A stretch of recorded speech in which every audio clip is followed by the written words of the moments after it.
کے ماہر جو ان کی اگر میں لسٹ آپ کو بتاؤں تو ان کی ایک جماعت جن میں ابو اسحاق ہیں السختری، یاقوت الحموی، ابن شداد، زکریا القزوینی، شمس الدین سیوطی اور ڈاکٹر ابو شوقی خلیل، یہ وہ تاریخ دان ہیں، جغرافیہ کے ماہر.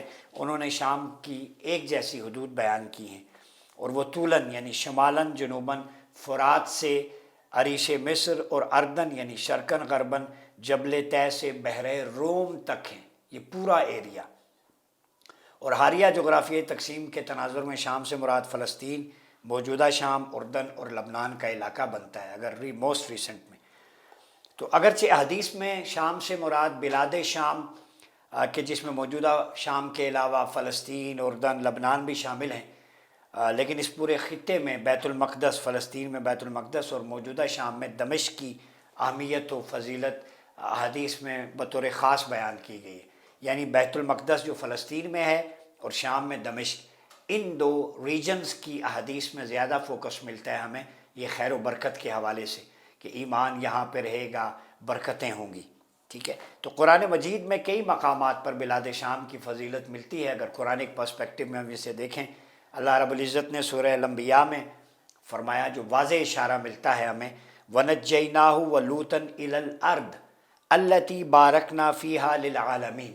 قرآن مجید بالکل واضح ہے کہ ہم نے ابراہیم اور لوط علیہ السلام کو اسی سرزمین میں پناہ دی جسے ہم نے اہل دنیا کے لیے بابرکت بنایا ہے. اگر اس کو تفسیر کے ریفرنس میں لیں تو امام ابن جریر طبری میں، ٹھیک ہے، تفسیر طبری کے اندر بیان کیا ہے کہ اس آیت میں سرزمین شام مراد ہے، اور اہل علم کا اس بات پہ اتفاق ہے، اجماع ہے کہ ابراہیم اور لوط علیہ السلام کی ہجرت عراق سے شام کی طرف تھی. تو اللہ نے ان کو مائیگریٹ کیا فرام عراق ٹو سیریا، اس سرزمین کی طرف، شام کی طرف. تو اللہ نے فرمایا یہ بابرکت ہے. تو اہل دنیا کے لیے، صرف مسلمانوں کے لیے نہیں، سب کے لیے ایک ریجن آف پیس اللہ نے اسے قرار دیا تھا، ٹکڑا. ٹھیک ہے، آج جو خون کی ندیاں، خونہ شام مناظر وہاں پہ نظر آتے ہیں، یہ کیوں ہیں؟ یہ سوالیہ نشان ہے جب اللہ نے اسے بابرکت بنا دیا. اسی طرح بلاد شام کے بارے میں احادیث نبویہ پہ اگر ہم نظر دوڑائیں تو آپ صلی اللہ علیہ وسلم کی بہت ساری احادیث ہیں. سیدنا عبداللہ بن عمر رضی اللہ تعالیٰ عنہ سے مروی ہے کہ اللہ کے حبیب نے یہ دعا فرمائی تھی شام اور یمن کے بارے میں کہ اللہم بارک لنا فی شامنا، اللہم بارک لنا فی یمننا.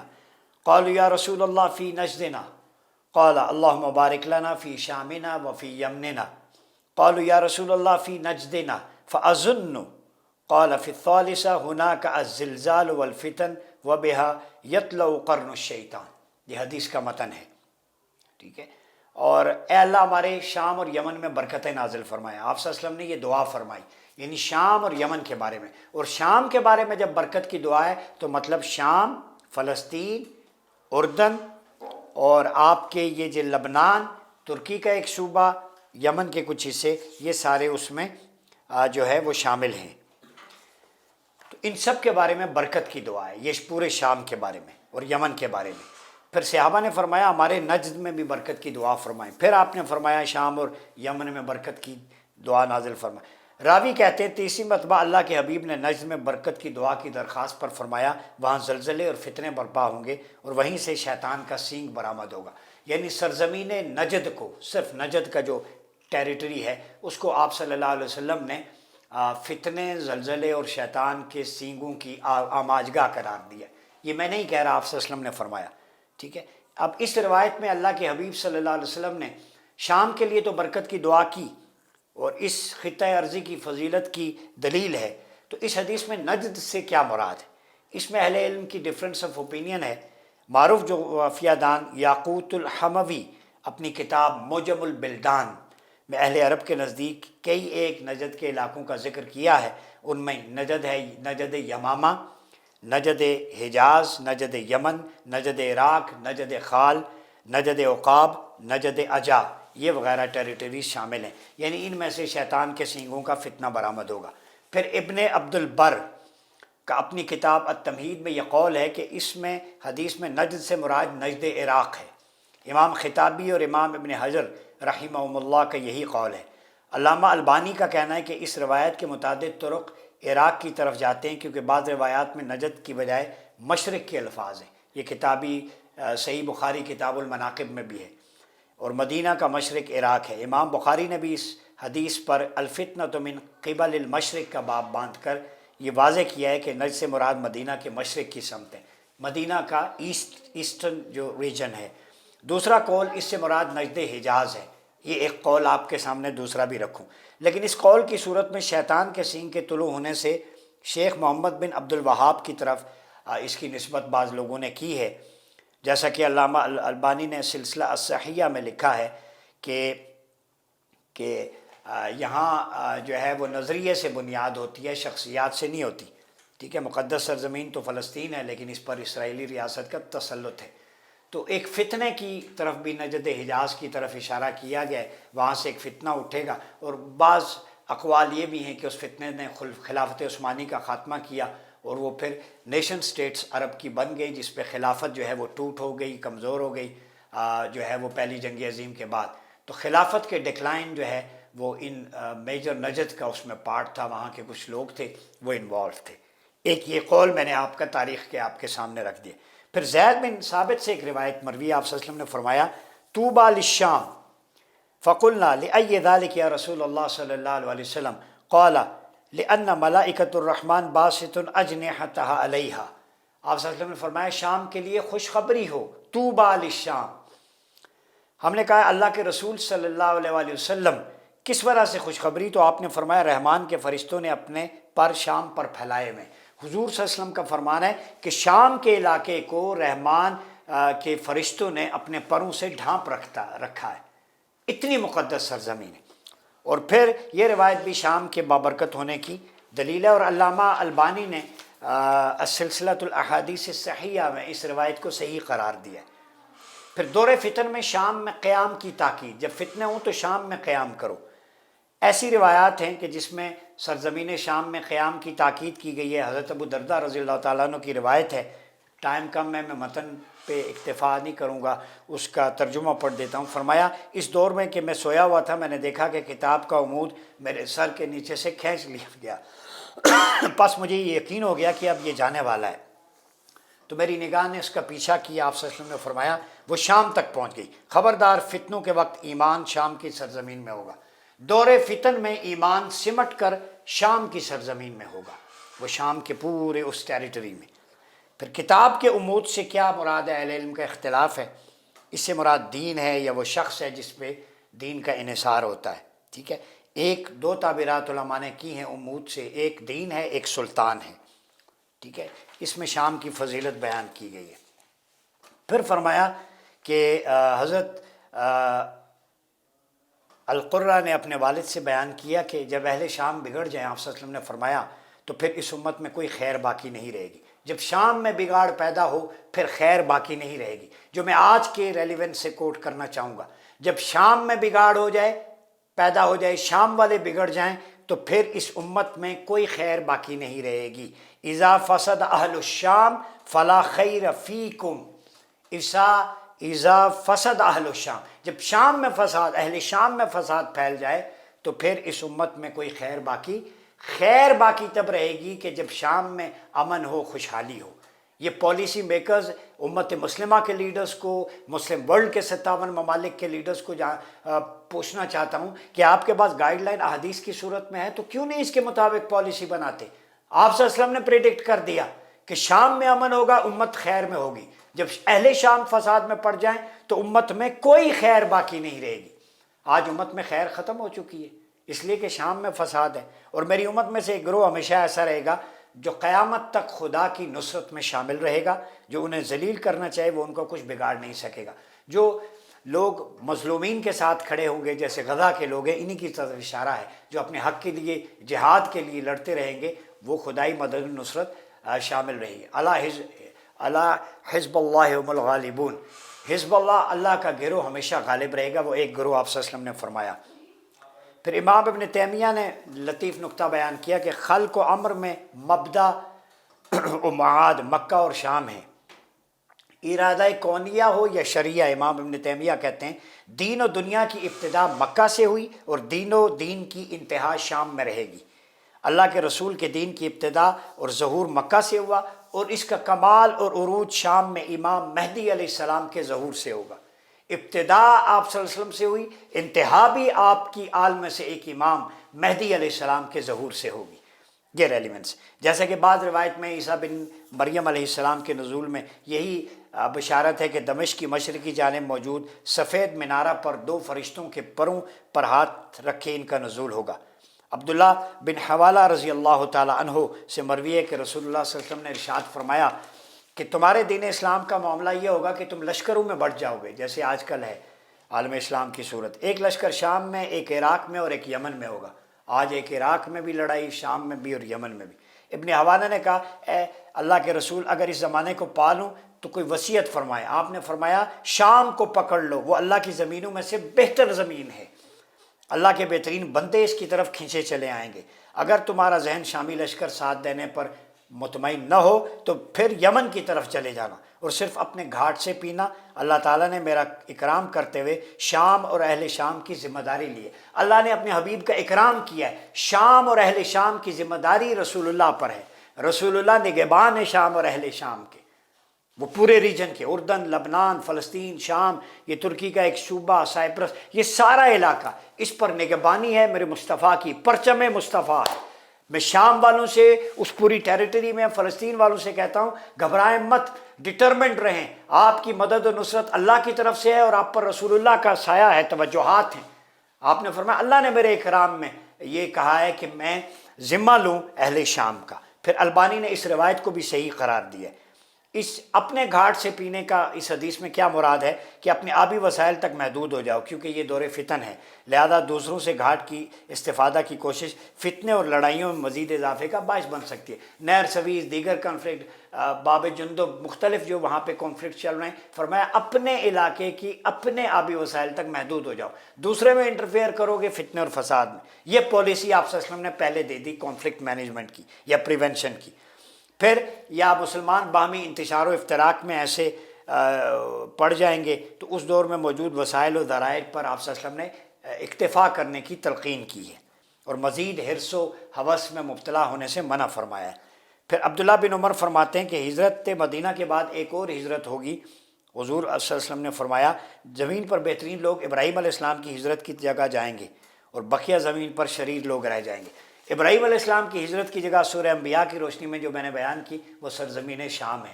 بہترین ہجرت ہجرت مدینہ کے بعد وہ سرزمین شام والی ہوگی، ٹھیک ہے۔ پھر بعض روایات ہے کہ اہل روم کی طرف سے اہل شام پر اقتصادی پابندیاں عائد کی جائیں گی۔ ابو نضرہ سے روایت ہے، جابر بن عبداللہ کے پاس بیٹھے ہوئے تھے کہ انہوں نے فرمایا قریب اہل عراق کو ان کا فقیس ماپ تول کا ایک پیمانہ اور درہم چاندی کی کرنسی کچھ فائدہ نہ دے۔ ہم نے کہا ایسا کہاں سے ہوگا؟ انہوں نے کہا عجم غیر عرب سے، وہ اسے روک دیں گے۔ قریب اہل شام کو ان کا دینار سونے کی کرنسی اور مدی ایک پیمانہ کچھ فائدہ نہ دے۔ ہم نے کہا کیسے ہوگا؟ یہ اہل روم کی طرف سے ہوگا۔ نیٹو اور اس کے الائز اس کی طرف اشارہ ہے، بہت سارے اسکالرز نے اس پہ کتابیں لکھی ہیں کہ ان کی کرنسی، مال و دولت، نیچرل منرلز ان سے چھین لیے جائیں۔ شام میں بھی یہی کچھ ہو رہا ہے، انہی پہ لڑائی ہو رہی ہے، جیو اسٹریٹجک جو لوکیشن ہے اس کی وجہ سے۔ پھر دور فتن میں سرزمین شام کو مسلمانوں کا وطن قرار دیا گیا، ٹھیک ہے۔ آپ صلی اللہ علیہ وسلم کی بہت ساری روایات اس ضمن میں میرے سامنے موجود ہیں، وقت بہت کم ہے۔ پھر فرمایا کہ قیامت کے دن پہلے حضرموت یا حضرموت کے قریب سے جو آگ نکلے گی، لوگوں کو ایک جگہ جمع کرے گی۔ انہوں نے کہا اللہ کے رسول ایسے حالات میں ہم کیا آپ حکم دیتے ہیں؟ آپ نے فرمایا شام کی زمین کو پکڑ لو، قال علیکم بالشام، شام کی زمین کو پکڑ لو، ٹھیک ہے۔ یہ میں پاکستان کے پالیسی میکرز کو سب کو بتا رہا ہوں، ٹھیک ہے۔ پھر ایک روایت میں سرزمین شام سے چلنے والی ٹھنڈی ہواؤں کو اہل ایمان کے لیے رحمت و فضل الہی قرار دیا۔ شام سے چلنے والی ٹھنڈی ہوائیں اہل ایمان کے لیے رحمت اور اللہ کا فضل قرار دی گئی ہیں، ٹھیک ہے۔ پھر جو ہے وہ دمشق وہ دجال کی قتل گاہ بھی ہے، اس کے بارے میں بھی ہے۔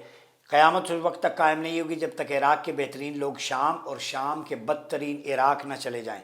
اللہ کے رسول نے فرمایا ایسے حالات میں شام میں سکونت اختیار کرو۔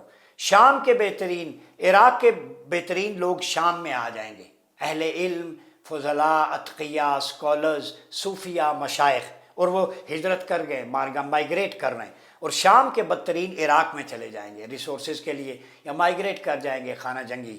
وہ آپ صلی اللہ علیہ وسلم کی پریڈکشن پوری ہو رہی ہے. ٹھیک ہے. پھر اس کے علاوہ اگر ہم اس کو اس دوسرے کانٹیکس میں دیکھیں تو بلاد شام جو ہے وہ مختلف علاقوں میں بٹ گیا ہے. حالیہ دارالحکومت جو دمشق شام جس کا ہے، جہاں پر اس وقت خانہ جنگی چل رہی ہے، ایک یہ ملک ہے. ٹھیک ہے. پھر فلسطین دارالحکومت ہے جو بیت المقدس اس کا دارالحکومت ہے، جو 5 صدی سے اس پہ صہیونزم کا قبضہ ہے، جو حدیث میں شام کے الفاظ استعمال ہوئی ہیں، جو جن باؤنڈریز میں وہ بٹ چکا ہے. 3 لبنان جہاں مسلمانوں کو اقلیت میں ان کو ایکسپلائٹ کیا جاتا ہے، اسرائیل کی طرف سے بمباری ہو رہی ہے، کھنڈرات کا ڈھیر بن چکا ہے.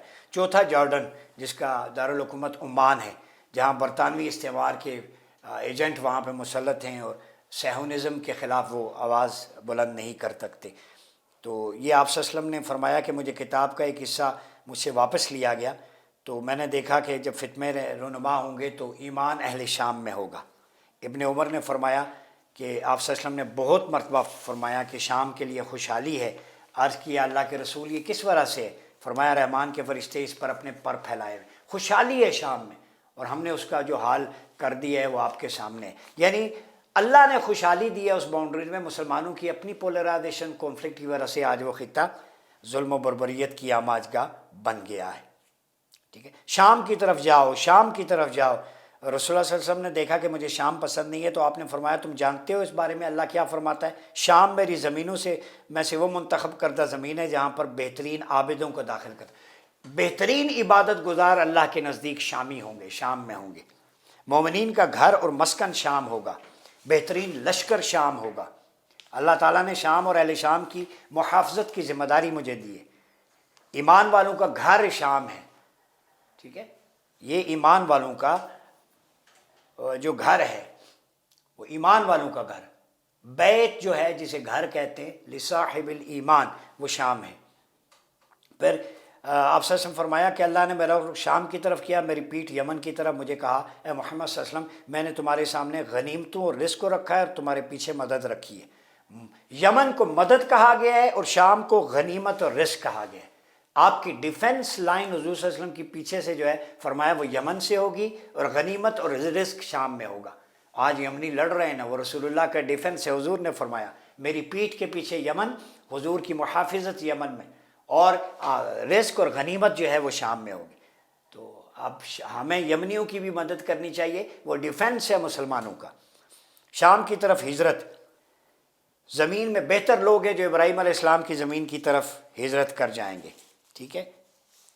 ہاں، شام کی جہت والے لوگ بالا تر رہیں گے حق پر ہوتے ہوئے یہاں تک کہ قیامت آ جائے گی. صحیح مسلم میں دجال کی ہلاکت کی سرزمین، ٹھیک ہے، وہ شام میں ہلاک کیا جائے. صحابہ و تابعین کا شام میں رہائش پذیر ہونا، بڑی تعداد میں صحابہ و تابعین کے مزارات ہیں. شام کو ارض جہاد بھی کہا جاتا ہے. ٹھیک ہے. اور اب میں 2-3 چیزیں آپ کے سامنے اور رکھنا چاہوں گا کہ شام میں کس کس کے مزارات ہیں، اور وہ اگر ہم دیکھ لیں. شام کے اندر حرم سیدہ زینب ہے، باب الصغیر قبرستان جہاں سے بہت مقدس شخصیات ہیں، انبیاء کے قبرستان ہیں. حضرت حابیل علیہ السلام کی قبر ہے جن کو شہید کیا تھا ان کے بھائی قابیل نے. حلب شہر میں مسجد النقطہ میں الحسین کا منظر، محسن بن حسین کا مقبرہ. درایا میں سیدہ سکینہ بنت علی کا مزار. رقہ میں دمشق کے قریب شہر میں عمار بن یاسر رضی اللہ تعالیٰ عنہ اور سیدنا ویس قرنی رضی اللہ تعالیٰ عنہ کا مزار، بزرگ صحابہ کرام کا. عدرا میں مرج عدرا میں حضر بن عدی رضی اللہ تعالیٰ عنہ کے مقبرے. پھر میز میں دحیہ بن خلیفہ الکلبی صحابی رسول ہے، ان کا مزار. اور ائمہ اہل بیت کا، صوفیاء کا، اولیاء کا، انبیاء کرام کا، نفوس قدسیہ میں سے اکثریت کے مزارات ملک شام میں ہیں. اس وجہ سے بھی اسے تقدس و تمسک حاضر ہے کہ انبیاء و صالحین کی سرزمین ہے، احادیث میں پریڈکٹ کیا. آج جو کچھ سیریا میں ہو رہا ہے ہم سب کو اس پہ سوچنا ہوگا. اور میں اینڈ پہ یہ ریکمینڈ کروں گا سنو ڈیجیٹل کی طرف سے کہ اس دفعہ جو حج آ رہا ہے، حج پہ ایک انٹرنیشنل جو مسلمانوں کی ایک کانفرنس ہے، اس کا یہ ڈیکلیریشن رکھا جائے کہ بلاد شام میں امن کیسے بحال ہو. یہ حج کا ایجنڈا ہونا چاہیے.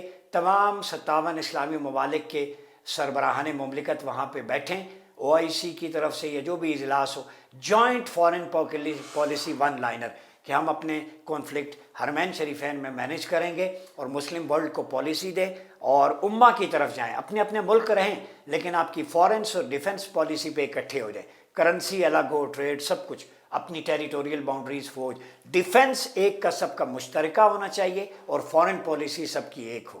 تو یہ اس حج پہ اگر اناؤنس ہو جائے، میرے خیال میں بابرکت دن، بابرکت موقع پہ، آگے جب ذی الحجہ آ رہا ہے تو ابھی سے اس پہ پالیسی گائیڈ لائن لے لیں. ہم سے اگر کوئی ملک رابطہ کرنا چاہتا ہے، یہاں پہ ایمبیسیز ہے مسلم اسکالر ورلڈ کی، یہاں پہ ہمارے اسکالرز ٹیم ہماری حاضر ہے ہر وقت مسلم امہ کے لیے. ویسے بھی تکمیل پاکستان کا مقصد مسلم ورلڈ کو امہ کی طرف لے کے جانا. تو ہماری اسکالرلی جو کنٹریبیوشنز ہے وہ آپ کے لیے حاضر ہے امہ کو جوڑنے کے لیے. ہم سب مل بیٹھیں گے تو دشمن کا مقابلہ کریں گے. اپنا بہت خیال رکھیے گا. اپنے میزبان ڈاکٹر عمر ایاز عباسی کو اجازت دیجیے. اللہ حافظ.